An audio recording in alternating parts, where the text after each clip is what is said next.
Bengals Training Camp, day 3 in the books, Skinny, and I've asked you your top performer each day. I want to see if you have an answer to this question. Which unit was the top performer today? Yes, would be my answer to it. I mean, no, honestly, both I thought had their good moments, especially in the low red zone period. They had 7-on-7 sessions, 11-on-11s. 7-on-7s can sometimes be hard to judge because there is no pass rush. Quarterbacks can scramble around. You know how the scramble drill can be in the red zone situations. But sometimes, as a DB, there is a scramble situation in the red zone. You do have to be stickier for longer. You know, if you count Mississippi's, there were probably a few extended 4 and 5 Mississippi's where quarterbacks had some extra time. I thought the DBs were sticky up to a point where they probably needed to be sticky too. But they made plays raking out passes where you saw guys have a ball in their hands and a DB at the last second rip it out. You also saw guys make contested catches. You saw a couple of ridiculous catches, one by Jamar Chase we're going to talk about here in a second. So I think both the secondary and the wide receivers tight end group, I think they both claim we had good days today. That's what you call a tease with that Jamar Chase right there. Want to get back to the secondary because we saw them flying around, saw the energy from them as they were breaking up these passes and celebrating, but it also got a little testy at times today with this heat. Yeah, I mean, the one that I recall most of all was the Germaine Burton one where he caught a touchdown and turned and flipped the ball at Tyson Anderson. It wasn't a friendly flip the ball either. It was a, hey, I just whipped you, flip the ball. And Tyson didn't go after him, and I guess good for him to show some restraint there. I've got a feeling when contact period comes along here in a few days, next week, that maybe Germaine Burton better be listening for some Tyson Anderson footsteps when all is said and done. That's when you put in the memory bank and go, I got you. You got me today. I'll get you when it matters most. But again, I think that shows Germaine Burton's had an awesome camp to this point. And, you know, I can still go back to the draft, and they serve us lunch during the draft, and I'm in the lunch line, and I look up, and Germaine Burton's right behind me. This is draft weekend. I went, hey, Germaine, what are you doing here? He goes, just trying to get into a routine. I thought, okay. I mean, you probably have been told you got one more chance to see if you make the most of it. And I think I've said this on a podcast. I know I wrote it over the summer during the minicamp, over the spring during the minicamp session. I mean, he had like a zombie-like look to him last season where you go up to him and his eyes look like they were sunken in. He wasn't sleeping. He was obviously late to meetings, not coming to meetings, wasn't in his playbook. This year, he looks like a human being. And I don't say that in jest. I mean, he looks like a human being.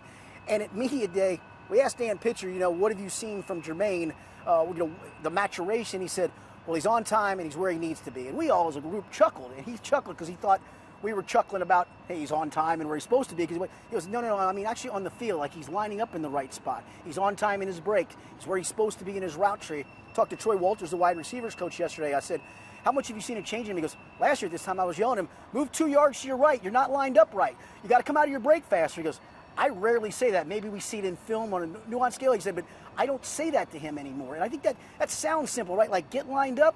Well, getting lined up in the NFL isn't just I'm the slot receiver. I'm the slot receiver 5 yards from the outside receiver, or I'm the slot receiver 5 yards from the tight end, or I'm the slot receiver lined up on this line. I mean, so there was very nuanced stuff to that, and that's what you're predicating some playing time on. Like he said, hey, look, at Alabama, all he had to do was go run go balls. Not a knock, it's just what he did. He didn't have any knowledge of coverages, concepts, or any of that really, and he's learning it. And, you know, if you get this guy to play at a high level, to go along with all these other weapons, my goodness, what an extra weapon you're going to have in Germaine Burton. Well, there's no doubt the peak athleticism is no far beyond what you get in most wide receiver rooms in the NFL. And you know what they say, the little things in this league just build up and make the difference. And the little things on the defensive side with a guy like DJ Ivey, today he was making a lot of plays, a lot of pass breakups. Good to see him after struggling with injury, missing the end of 2 seasons ago, missing part of last year, and coming back. And like most of the defensive back room, they weren't really all there. He wasn't really all there, but they look really good so far through the start of camp. Yeah, and you're happy for a guy like that, right? So he has surgery on his knee because he got hurt late in the 2023 season, his rookie season. He was starting to get a little bit of playing time. He was certainly a big special teams player as a rookie. And then he gets hurt. And then, you know, you have the surgery. He's not ready to hit the ground running at training camp, so he has no training camp last year. He did say he met his target date. He didn't tell me what that was last year because then he sat out another couple more weeks on injured reserve, then was finally activated. But then you're in game mode, right? All you're doing is prepping. There's no reps like you're getting out here in a lot of drill work, a lot of practice work, a lot of practice reps. So all you're doing is prepping for an opponent. You don't really get a chance to play catch-up. Well, he gets a chance to have training camp and actually the off-season from day one. And he's not going to probably push for a starting spot if everybody's healthy, but you need some depth pieces desperately in that cornerback room. And he's taken strides to becoming a really important and maybe very good depth piece. Another guy that's had a full offseason to work on refining his game Evan McPherson. You have an interesting story up on his techniques this offseason. Yeah, so I was talking to Charlie Goldsmith at practice today, and Charlie, everybody in town knows. I said, Charlie, it looks like he's lining up a little bit more with a twist to him. He goes, think so? I said, I haven't looked at Evan McPherson. I'm not sitting around breaking down Evan McPherson film from 2 years ago, but he looks different. So a group of us went up to talk to Evan in the locker room, and he was talking about changing some of my technique, going back to the way I used to do it. What he talked about was, this is what a lot of golfers do, right? You got a great swing, and yet you want to get another 20 yards out of it, or you think you're going to get something more consistent out of it, so you change. And he said, I tried to change to hit more of a straight ball. And he said, it turned out that it didn't play the wind the way I wanted it, and I wasn't as consistent as I wanted it to be.